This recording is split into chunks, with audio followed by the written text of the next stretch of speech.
students and what are they doing well today, and what are areas that maybe that you see generally that they need to improve? Obviously, everybody's different, but generally speaking, like, do you see some patterns of what people are excelling at today, musically or in with the piano, and what things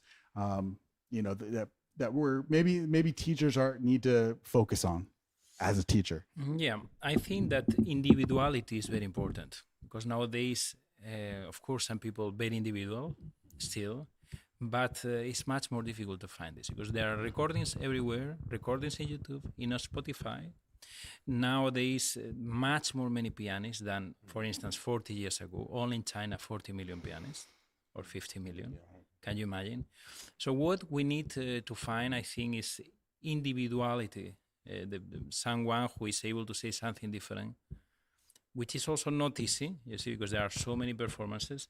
But I think I would suggest to think by themselves. You see, there are plenty of pianists, less musicians. There are, of course, very good musicians, but not as many as pianists. What And makes a good musician? good musician, many ingredients, I think. First of all, a good musician should know what he wants.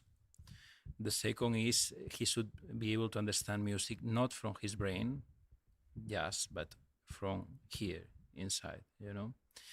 I think to work hard, I think is important, or at least constantly, you see, to be regular in your work and your practice. And to always to discover yourself every day. That's also very important. And to think by yourself what you want, what you don't want. And then to try to be an artist, because as I told, there are million pianists, not so many musicians, and much less artists. And this is what I think should be our goal. And when we'll be at the end of our lives, we will realize that still we have many things to do, because you see the pianistic repertoire is huge, you see, and it's never ending.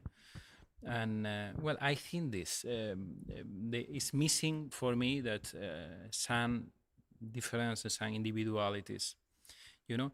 And concerning to the past times, I think the great masters all say that nowadays the level increased very much in general, because now, for instance, now was the big international piano competition, you know.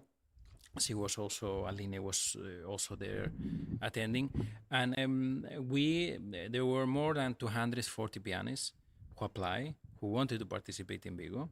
There was a preselection. I was not in the preselection jury, but the level was extremely high, almost in the 240, which means that we had to remove from the competition, we had to cancel the participation of around 150 pianists who were excellent. Wow. And that is such a pity, you see, because they wanted actually to participate, especially because the jury was Rafael Blechak, who was the winner of Chopin, Marta Argerich, and also Cyprien Katsaris. And of course, people feel motivated to play in front of them. And then the ones selected, the level only, I could see at one point that someone, because this can happen to our pianists, lost her memory a little bit, but in the reality they were all incredible prepared, very solid, with very strong technically and musically. So nowadays it's full of pianists in every corner, excellent pianists. I had a student, you were not, because you were in Rossi's house, but after the next day I had a master class, the two following days, and one student came to study with me from California, and he actually works for Google. And his her mother, I think, was Filipinian, his father American, but he was extremely well prepared. He wrote all the Debussy preludes. He was playing Prokofiev concerto, Goldberg variations, Bartok concerto, and he was working in Google.